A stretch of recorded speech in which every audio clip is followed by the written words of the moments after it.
Types of probability distribution basically दो तरह की हैं, डिस्क्रीट सीरीज़ में जो यूज़ होती हैं और कॉन्टिन्यूस सीरीज़ में जो यूज़ होती हैं। इनको डिस्क्रीट प्रोबेबिलिटी डिस्ट्रीब्यूशन बोलते हैं और कॉन्टिन्यूस प्रोबेबिलिटी डिस्ट्रीब्यूशन बोलते हैं। डिस्क्रीट सीरीज़ में हम दो यूज़ करते हैं, बाइनोमियल और पाइसन। बाइनोमियल बेसिकली बर्नौलीज़ थ्योरम पे बेस्ड है, जेम्स बर्नौली ने ही दी थी।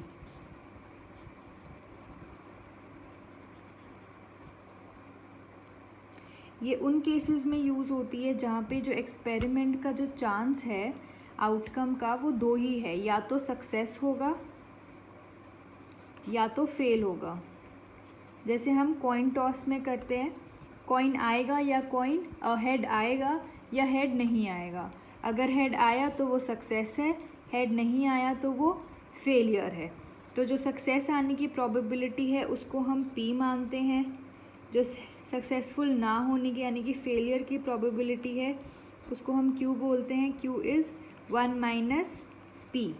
इसके अलावा हमारे पास N दिया होता है, N होता है नंबर ऑफ एक्सपेरिमेंट्स, कितनी बार आपने ट्राई किया है, नंबर ऑफ ट्रायल्स।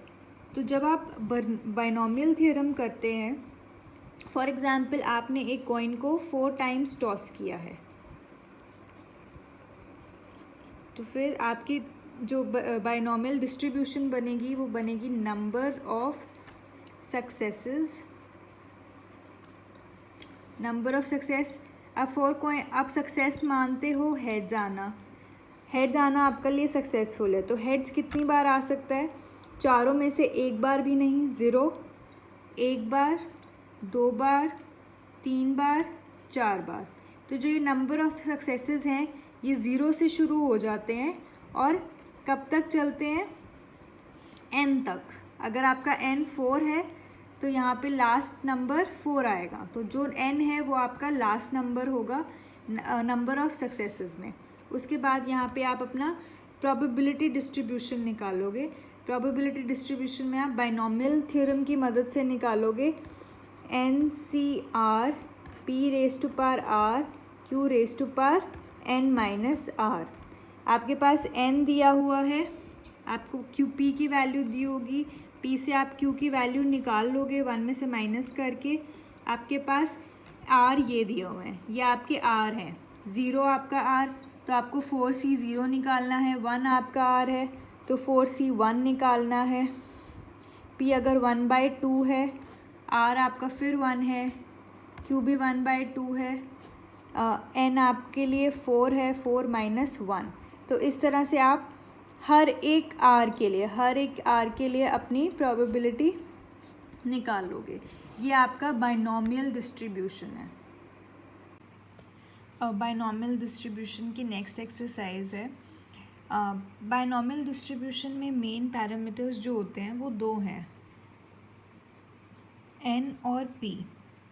अगर आपके पास n गिवन है और p गिवन है तो आप पूरी बाइनोमियल डिस्ट्रीब्यूशन निकाल सकते हो, ठीक है। अगर p गिवन है तो आप q निकाल सकते हो 1 - p करके, और अगर आपके पास n गिवन है, अगर 4n है तो आप पूरी डिस्ट्रीब्यूशन निकाल सकते हो 0 1 2 3 4, है ना। तो मेजर जो सबसे इम्पॉर्टेंट पैरामीटर्स हैं बाइनोमियल डिस्ट्रीब्यूशन के वो n और p हैं, राइट।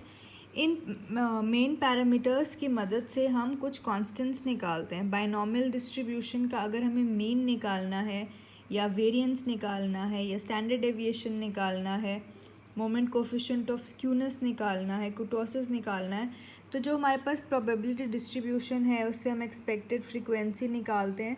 तो हमें इसमें ये सब फॉर्मूले लगाने की ज़रूरत नहीं है, हम डायरेक्टली n और p से ही इस डिस्ट्रीब्यूशन का mean, variance, standard deviation, skewness और कर्टोसिस निकाल सकते हैं, ठीक है। मीन का फॉर्मूला है n × p। आप n और p को आपस में मल्टीप्लाई कर दो, आपके पास इस डिस्ट्रीब्यूशन का मीन निकल जाएगा। वेरिएंस है NPQ, ठीक है, which is also equal to square of standard deviation. तो एन पी, और इसमें आपने मतलब मीन में ही अगर आप क्यू और मल्टीप्लाई कर दोगे तो आपके पास वेरिएंस निकल जाएगा। स्टैंडर्ड डेविएशन निकालने के लिए एन पी क्यू का अंडर रूट कर दो। उसके बाद moment coefficient of skewness. Skewness basically क्या होता है, जैसे आपका पास अगर हम अपने डिस्ट्रीब्यूशन को ग्राफिकल फॉर्म में करें, अगर वो इस तरह से ग्राफ बनता है तो इसको पॉजिटिव स्क्यूनेस बोलते हैं। अगर वो ग्राफ इस तरह से बनता है, यानी कि इसमें टेल राइट में आ रही है, इसमें जो टेल है वो लेफ़्ट में आ रही है, तो ये नेगेटिवली स्क्यूड है। और अगर ये बिल्कुल सेंटर में जा रहा है, मतलब दोनों तरफ इक्वल टेल है, तो इसको ज़ीरो स्क्यूनेस बोलते हैं, राइट। तो इसको स्क्यूनेस बोलते हैं कि जो आपका ये ग्राफ है, ग्राफ में ये इस तरफ झुक रहा है, अगर यहाँ टेल आ रही है तो पॉजिटिव है, उस तरफ झुक रहा है, यहाँ टेल आ रही है तो नेगेटिव है, और ज़ीरो। तो मोमेंट कोफिशिएंट ऑफ स्क्यूनेस हम निकालते हैं β1 का under root which is equal to q minus P divided by N P Q का अंडर रूट, यानी कि q minus P divided by standard deviation. Last है आपका कुटोसिस। कुटोसिस क्या होता है, जैसे ये हमारी ग्राफिकल रिप्रेजेंटेशन है, अगर ये फ्लैट सा है तो इसको प्लैटिकर्विक बोलते हैं,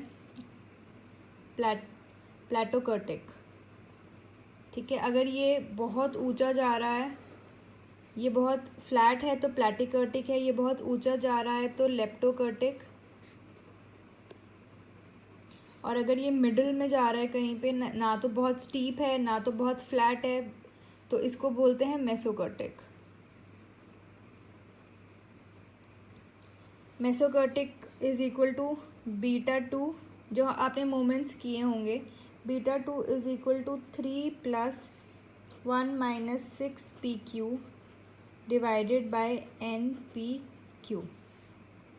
ये फॉर्मूले हैं जो आपको याद करने पड़ेंगे। तो आपको दिख रहा है कि आपने एन पी की मदद से क्यू तो आप निकाल ही लेते हो, तो उसकी मदद से ही आप मीन निकाल सकते हो, वेरिएंस, स्टैंडर्ड डेविएशन, स्क्यूनेस और कर्टोसिस। इसी तरह से ये बिल्कुल एग्जैक्टली ऑपोजिट क्वेश्चन में पूछ सकते हैं, वो मीन दे देते हैं, स्टैंडर्ड डेविएशन दे देते हैं, या स्क्यूनेस कर्टोसिस दे देंगे और कहेंगे कि अब एन निकालो या पी निकालो। पूरी एक्सरसाइज में मोस्टली इसी तरह के क्वेश्चंस हैं।